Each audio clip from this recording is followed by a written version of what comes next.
Les anges, ils préfèrent le matériel ou le spirituel? Ils voudraient avoir On a accès. dit non. Ils voudraient Donc avoir accès au on avait matériel. dit qu'en vérité, les anges, c'est sûr et certain qu'ils préfèrent le matériel. Pourquoi? Parce que la semaine dernière, on avait dit que pour les anges, leur niveau à eux, ils ont perdu au change. Ah oui, c'est vrai. Pourquoi ils ont perdu au change? Lorsque maintenant j'atteins un niveau, oh la tzaddik, lorsque maintenant j'atteins un niveau où je gagne au change, donc même si je baisse de régime, mais je vais gagner au change. Si maintenant je perds au change, donc pourquoi tu veux que j'ai un intérêt dans ce qui se passe puisque je perds au change? Rends-nous pas. Pour les anges, avant d'exister, ils étaient dans un meilleur endroit, oui ou non? Oui. C'est quoi le meilleur endroit? Ils étaient à l'intérieur d'Hachem, donc comme à l'intérieur d'Hachem. Donc ils étaient dans un niveau beaucoup plus raffiné, beaucoup plus propre. Lorsque maintenant ils ont été créés, ils sont sortis à l'air, mais ils ont gagné quoi au change? Avant j'étais mieux. Et j'étais mieux avant. On est d'accord ou pas? Le seul qui a gagné au change, c'est quoi? C'est le matériel. Pourquoi? Parce que l'avantage qu'il a d'être matériel, c'est un avantage qui est incommensurable.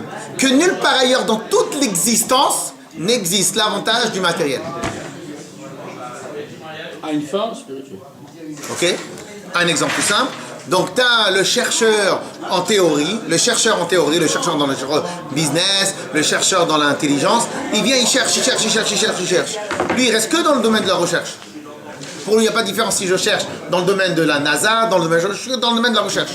Et donc, au final, comme vous savez très bien, un idiot qui avance va plus vite que 10 intelligents qui restent sur place. Donc tu peux être extrêmement intelligent, mais étant donné que vous êtes 10 intelligents qui restent sur place, donc en fin de compte, t'as rien avancé, t'as aucun avantage concurrentiel. Quand est-ce qu'est l'avantage concurrentiel? C'est lorsque tu as transformé la théorie en réel, en applicable, donc le matériel, clair? Comme je dis des fois à des gens, des fois tu veux donner un conseil à des gens, je leur dis quoi? Je leur dis, quel est l'avantage? L'avantage d'un conseil n'est que lorsqu'il est appliqué. Si tu donnes un super conseil, mais le conseil reste pas appliqué, c'est un conseil qui reste. C'est comme si tu prends de l'argent, un chèque, tu laisses dans le tiroir. Qu'est-ce que tu as gagné? Tu laisses dans le tiroir. Clair? Donc en vérité, quel est l'avantage des anges par rapport aux autres? L'avantage des anges, c'est que le défaut des anges, c'est qu'ils n'ont pas gagné au change, ils ont perdu au change. Avant, ils étaient dans un état mieux, maintenant, ils n'ont rien gagné. Par contre, le matériel, lui, il a gagné. Ok? Alors maintenant, on va étudier autre chose. On va étudier un autre point dans ce lien-là. On avait parlé aussi de la bria. Hein. Oui, de la création. création. De la bria. Oui. Alors maintenant, on va avancer sur un autre point. Quelle est la preuve? Alors, on a dit donc, le matériel, c'est le seul qui a vraiment gagné au change. Pourquoi? Parce qu'il a un vrai avantage concurrentiel. Toute la création avant le matériel, ils sont spirituels, donc ils ont une dégradation. Le matériel, il a eu une dégradation, parce que c'est l'endroit le plus loin d'Hachem. Oui ou non? Quel est le problème du matériel?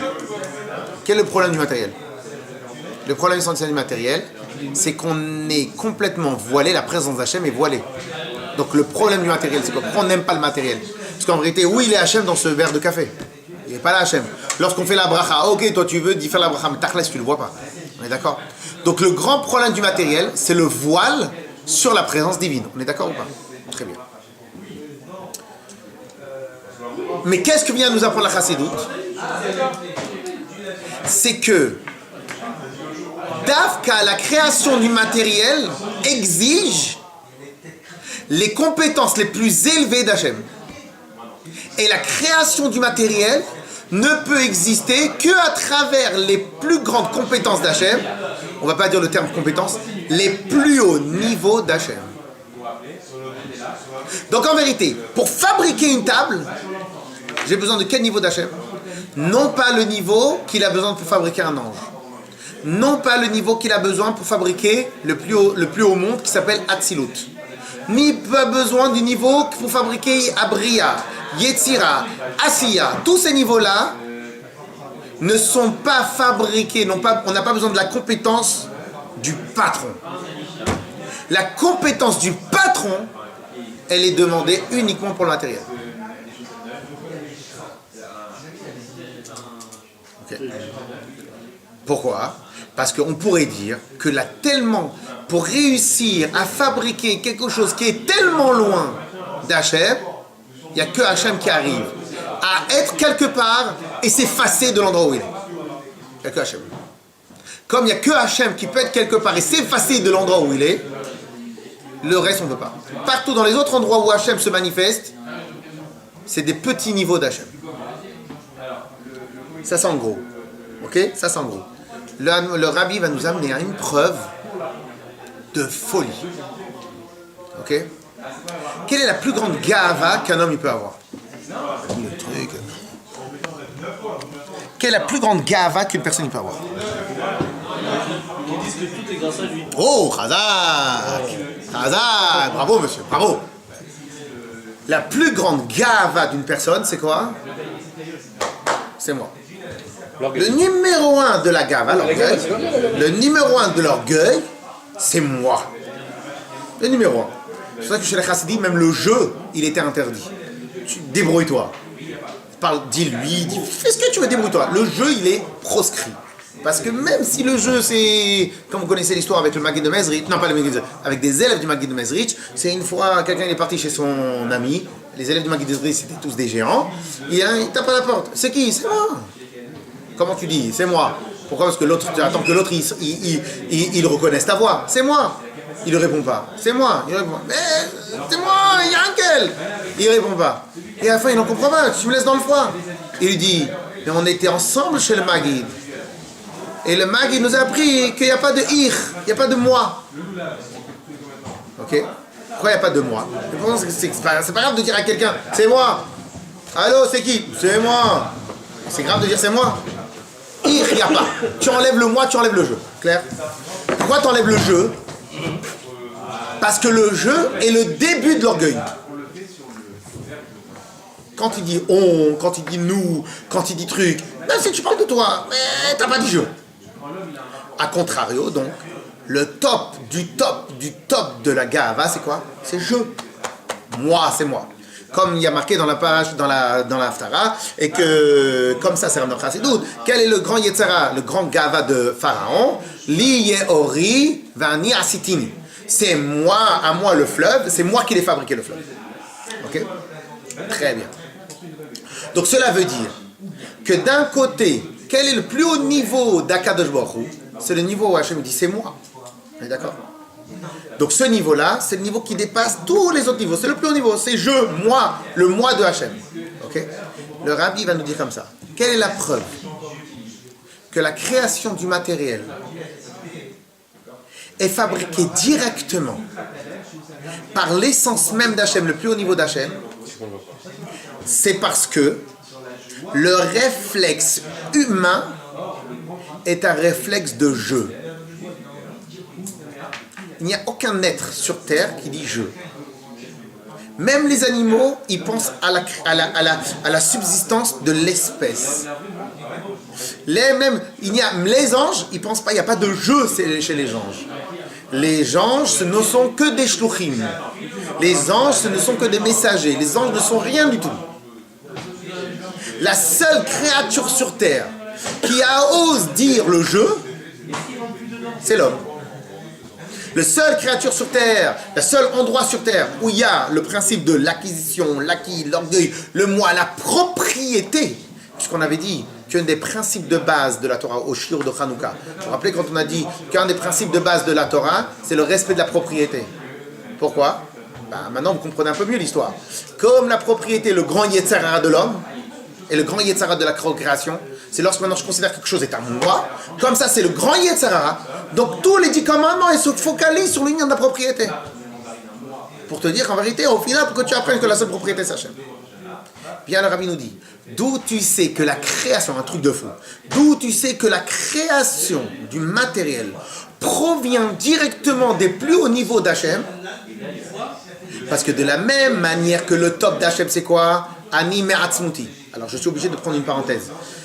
Le Rambam nous dit, dans le premier Ilchot de Mada, le premier Yesodot Torah, les fondamentaux de la Torah, il dit comme ça, quelle est la particularité d'Hachem?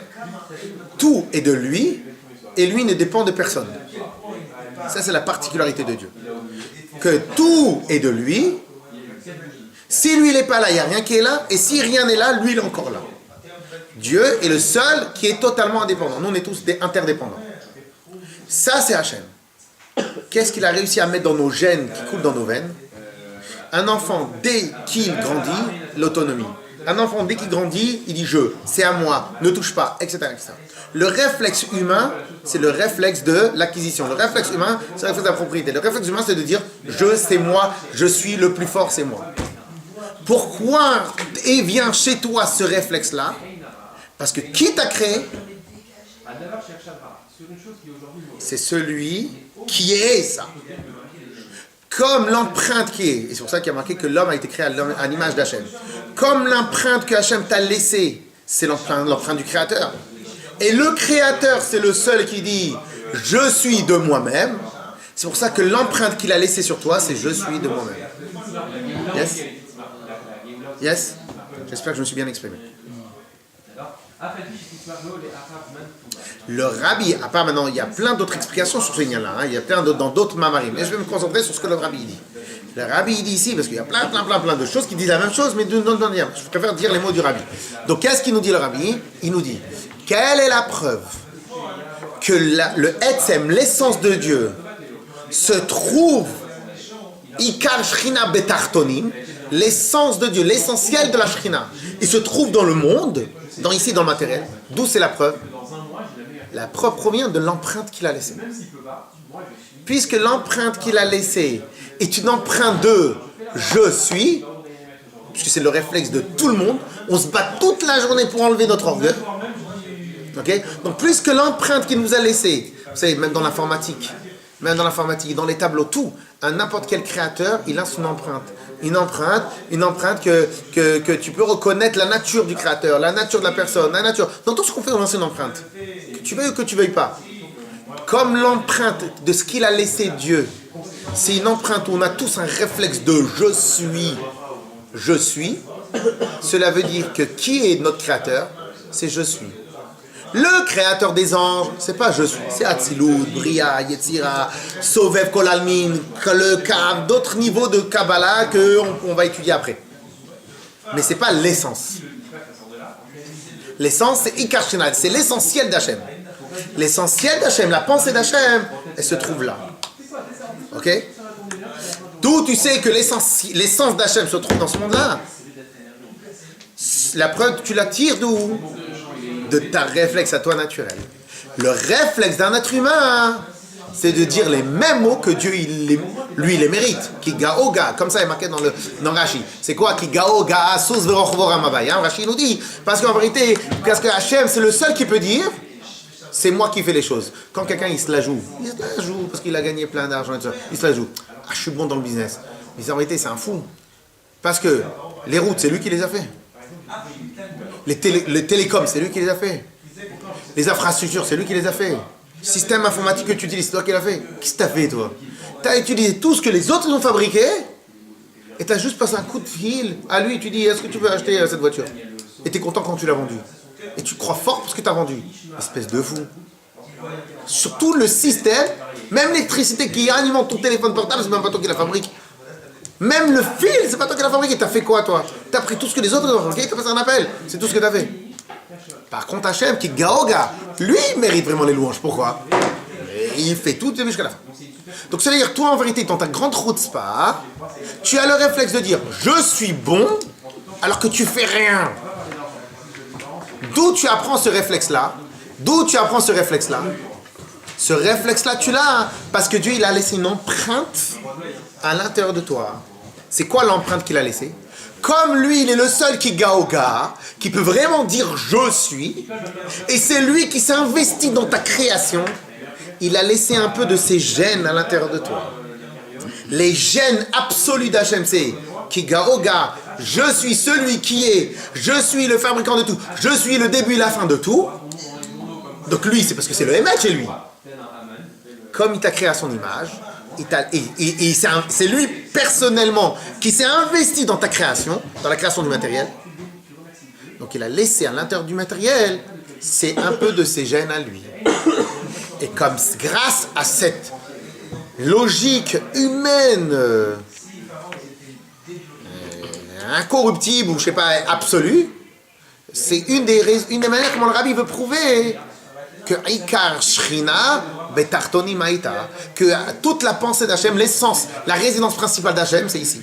Pourquoi? Parce que tu peux demander à tout le monde, un créateur, quelqu'un qui est un créateur, mais qui maintenant qui a un business de milliards, mais à la base lui c'est un créateur. Il est où sa tête?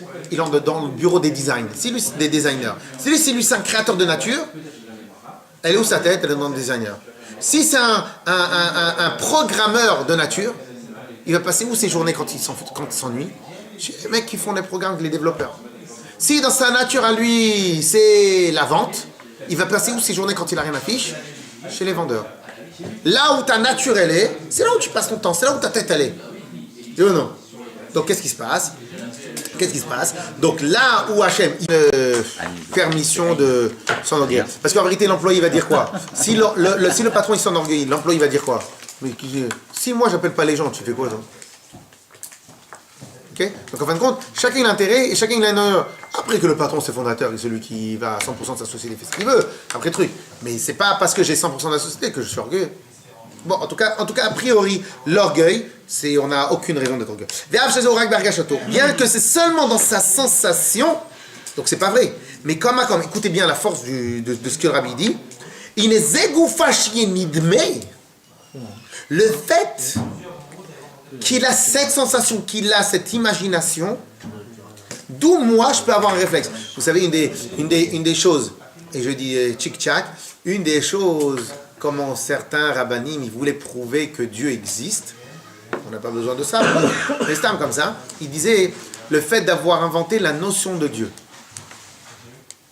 Et là on explique, il disait comme ça, est-ce qu'on arrive à imaginer quelque chose qui n'existe pas?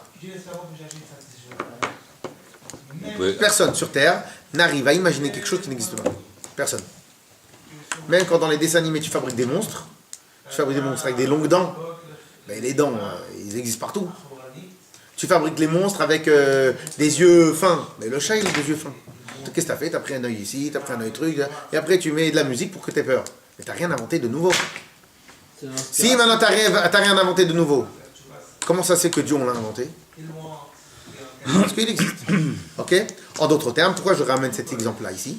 Si maintenant tu as cette sensation-là de pouvoir, d'être autonome et d'exister que par toi-même, comment tu peux avoir cette sensation-là d'exister que par toi-même?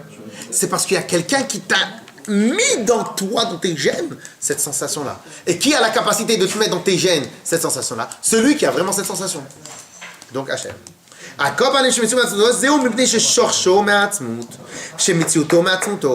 que nous-mêmes, notre racine et notre enracinement et notre source, elle provient de Dieu, que Dieu, il existe de par lui-même, il a besoin de personne. Clair? Il est clair ce point-là. Clair? Alors, et donc par conséquent, tous les autres êtres vivants